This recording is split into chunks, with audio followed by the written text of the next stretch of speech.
কষ্টটারে কি কষ্ট মনে হয়? চোখের দৃষ্টিতেই তো সব কষ্ট উধাও।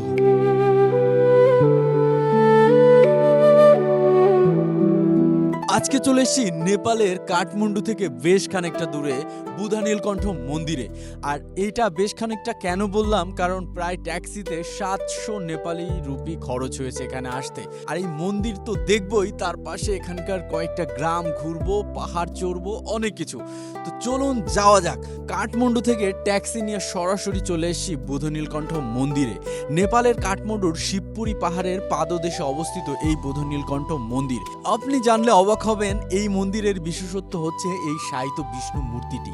এটি একক কালো পাথর থেকে খোদাই করা হয়েছে এবং এটি 5 মিটার অর্থাৎ 16.4 ফুট দীর্ঘ। মূর্তিটি জলের একটি কুণ্ডে শায়িত অবস্থায় থাকে। এই মন্দিরটি নেপালের ধর্মীয় সাংস্কৃতিক ইতিহাসে একটি গুরুত্বপূর্ণ অংশ। তো আমি আর মনির ভাই মন্দিরটা সমস্ত জায়গায় ঘুরেছি, তবে কিছু কিছু জায়গায় ক্যামেরা বাধা দিয়েছে ভিডিও করতে, যদিও আমার ক্যামেরা ভীষণ ছোট, তারপরেও বাধা দিয়েছে। তো মন্দির ঘুরে কিন্তু আমরা গ্রামে চলে যাব। তো মন্দিরটা এখানে দেখলাম যে স্বয়ং বিষ্ণু এখানে শায়িত আছে অবস্থায়। এই মন্দিরটি অনেক প্রাচীন, আমরা ঘুরে ঘুরে দেখেছি সব জায়গায়, সব ভিডিও করতে পারি নাই, তবে ভীষণই সুন্দর। তারপর আমরা হাঁটতে হাঁটতে চলে গেছি গ্রাম ঘুরতে। আর কি দারুণ, মানে সুইজারল্যান্ড যদিও আমি কখনো যাই নাই, বাট 4K অনেক ভিডিও দেখেছি, একদম সেম ভিউটা এখানে পেয়েছি। এখানে জুম চাষ করতেছিল এখানকার নারী পুরুষ মিলেই, পাহাড় কেটে ছোট ছোট বেড করে।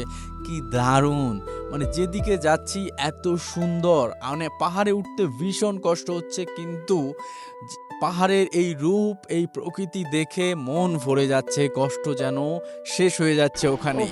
এত চমৎকার সব জায়গায় আমি আর মনির ভাই হাঁটছি আর দেখছি, ভীষণই সুন্দর। তো এই ভিডিওটা ছোট্ট একটা ভিডিও, যারা এই পর্যন্ত দেখেছেন থ্যাংক ইউ সো মাচ। আর অবশ্যই পেজটাকে ফলো দিবেন, আর ইউটিউবে দেখলে ইউটিউব সাবস্ক্রাইব করবেন। ধন্যবাদ।